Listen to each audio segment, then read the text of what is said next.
The film Fight Club focuses on the first two rules of Fight Club. The first rule of Fight Club is you do not talk about Fight Club. These rules are about secrecy and maintaining the underground nature of the club, and about the anxiety and psychological internal struggle to destroy or to be destroyed. The second rule of Fight Club is you do not talk about Fight Club. It's a fight for physical survival as it is for psychological survival. For Tyler Durden, his real fight is not against men, not even against society, but against himself. An anxiety mind split, screaming in the dark, where every punch thrown is just another crack in the mirror. This isn't about blood on the pavement. It's about the blood on his hands that only he can see. Hello, my name is John Cordray, and I'm a therapist. I love everything pulp culture, and today, in therapy scenes, I'm going to be dissecting the anxiety split mind of Tyler Durden. He's the main character of Fight Club, brilliantly played by Brad Pitt. The film was released in 1999. It's a little bit dated, but it's a fantastic movie. It's very entertaining. If you haven't seen it yet, you should go watch it. Now, spoilers, there's some spoilers in this video, so I want to let you know that ahead of time in case you want to go watch the movie first. But it is an amazing show that depicts how so many things can really interfere with your mental health. And the main character here, Tyler Durden, played by Brad Pitt, and the narrator, can't leave him out. And he struggles with a lot of insomnia. Now, the film was adapted from a book from Chuck Palahniuk. That's his book, and it was directed by David Fincher. If you've seen the movie, you know the twist. But as a therapist, there are so many fantastic scenes that I wanted to dive into and to bring out with Tyler's anxiety mind split. It's a psychological movie that is a fantastic entertainment as much as it is clinical assessment. Our guy, the narrator, is a nameless everyman drowning in the beige of corporate life. He can't sleep. Insomnia's got him in a chokehold. Then comes Tyler Durden. And this is how I met Tyler Durden. Leather jacket, chaos incarnate, everything the narrator isn't. They start a fight club, they blow up buildings, and Tyler is the narrator's alter ego, a splitting in his head. Fight Club is raw, it's messy, it's real, and it's a therapist's dream come true to talk about mental health in a film. Let's talk about insomnia first, because this is where it all begins. The narrator says, For 6 months, I couldn't sleep. Sound familiar? As a therapist, I've had many clients who struggle with insomnia. Sleep is not just rest. It is something that you must have and must have enough of it for your brain to process the emotions, the chemicals, and to get the rest. Without proper sleep, your mental health will be destroyed. And that's what we're seeing here. Studies back it up. You have to have plenty of rest. You have to go through the cycles of rest and stillness for your brain to process and recharge for the next day. It helps you with your impulse control. It helps you to regulate your emotions. And without it, those two things, they run wild like a wild horse. And that's what's happening with the narrator in this film. You can't die from insomnia. What about narcolepsy? For the narrator, it's like his mind is a pressure cooker and is looking for a release valve. He's stuck in the cycle of work, box store catalogs, and then he goes to a support group. But the problem is that's not therapy. That's desperation. Enter Tyler. Okay, so the question is this DID, Dissociative Identity Disorder? As a therapist, I don't think so. I think this is Hollywood amping it up, making it dramatic, because the textbook clinical definition of dissociative identity disorder, there has to be childhood abuse, significant childhood abuse. And in this movie, in Fight Club, we have no indication that the narrator has childhood abuse. What we do see is the monotonous of his life. Every day is the same. He hates his life. He has insomnia. He can't sleep. He has no friends. And so what does he do? He pretends, he creates an alternate personality in Tyler. Tyler becomes the person that he wishes he could be, that he'll never be, but in his mind, he's that person. And that's what can happen when you don't get the sleep and the rest that you need. And mix that up, the recipe of a monotonous life, everything's the same. He doesn't like his life, no social life. There you go. If you don't like who you are, you create a whole different life. That's the more likely scenario in Fight Club. It's not DID. DID is very rare. About 1% of the population struggles with DID. DID is personalities, different alters, multiple alters. It used to be called multiple personality disorder. But here it's not that. This is Hollywood's way of making a movie. And it's a very entertaining movie, by the way, but it's not clinical dissociative identity disorder. It's really interesting, but it's not DID. I want you to hit me as hard as you can. So what does Fight Club get right and get wrong about mental health? First, the insomnia part. That's spot on.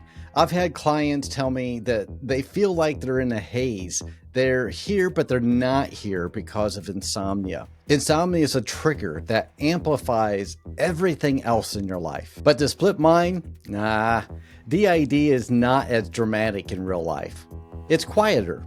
You're probably not even going to notice it most of the time. Raised on television to believe that one day we'd all be millionaires and movie gods and rock stars, but we won't. DID is quieter.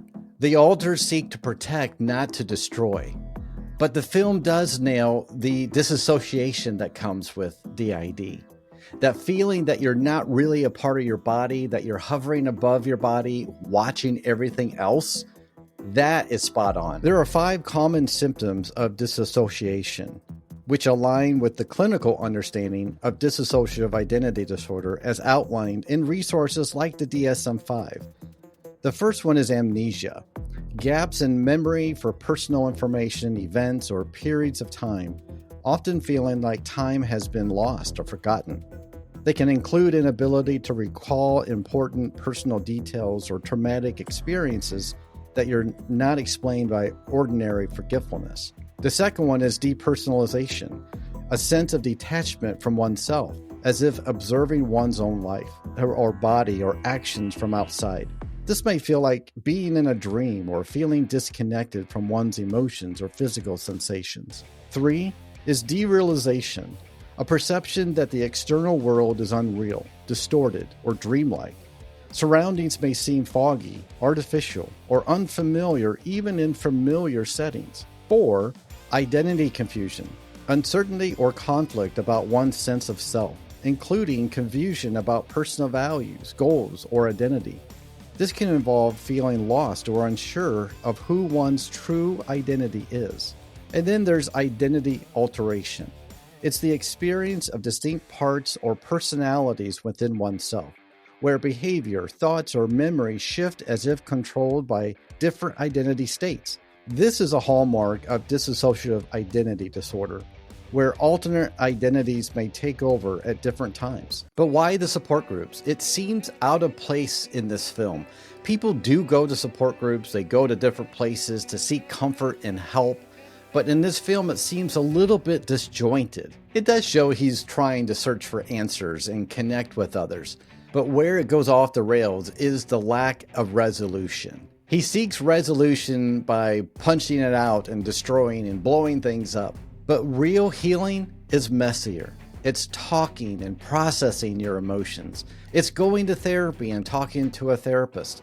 And it takes time to heal, time to move on. But Tyler's a fantasy fix. The narrator needed a therapy chair, not a bomb. Still, the film is a mirror.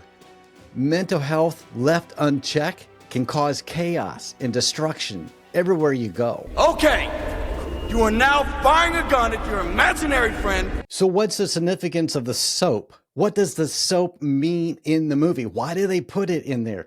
Well, I think it's a very interesting reason why the soap is there.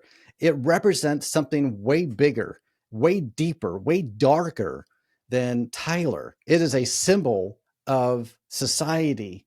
It's a symbol of not liking where we're at in the society and trying to do something about it. It is a symbol of dark versus light, good versus evil. And I think it plays really well in this movie. Tonight, we make soap. In Fight Club, soap serves as a powerful symbol of multiple layers of meaning, reflecting the film's themes of consumerism, rebellion, self-destruction, and the transformation of waste into something valuable. Its significance in both literal and metaphorical, and it ties directly into the characters' actions, philosophies, and the story's critique of modern society. For Tyler, the soap isn't just about a product, it's a weapon. With enough soap, one could blow up just about anything. Tyler was full of useful information. It's a part of his plan to destabilize society, to cause mass destruction and chaos. It's a part of his plan to get this, whatever is going on inside him, out, to fight against the man, to fight against society, to fight against the injustices. Peter. Richest, creamiest fat in the world. The soap is a part of his mixed up mindset of how chaos and destruction can actually produce beauty and peace. Since Tyler is a projection of the narrator's psyche, the soap also represents the internal struggle that he was going through. The soap is a creation and a symptom of his fractured mind. So what do you think about Fight Club? Wild ride, wasn't it?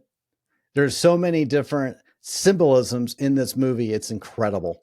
That's one of the reasons why I picked it as a therapist. I wanted to talk about Tyler's anxiety mind split, why that happens. I wanted to talk about DID a little bit. That's fairly rare and you may not even have heard of it. But it's interesting to bring out as a topic because it's significant. And it's also a great movie just to watch. It's fun. It's entertaining. The twists, the plots, the turns that it takes. It's amazing. And I like it because there are a lot of mental health scenes. You should try everything that you can to work on getting a better night's sleep. That doctor that the narrator went and asked for help, and that doctor just blew him off. That's crazy. No. Find somebody, a professional, a therapist, somebody to help you with your sleep problems. That you can work on it. There are certain things that you can do. Go to a doctor, a sleep specialist, and get a sleep study done. But make sure you're mindful of trying to get as much sleep as you can. Insomnia will kill your mental health. It will. You can go for so long, but eventually you're going to crack, just like the narrator did. Eventually, you might even create an alter ego like Tyler. This movie was pretty incredible, wasn't it? I would love to know your comments. Comment below. What did you think of this video? What did you think of the film Fight Club? What did you think of Brad Pitt's acting? Yes. What did you think of Insomnia? How that played a huge role in this movie? I would love to know your thoughts. Till next time, thanks everybody for watching Therapy Scenes. Take care. Bye. You don't know how this feels. It's only after we've lost everything that we're free to do anything.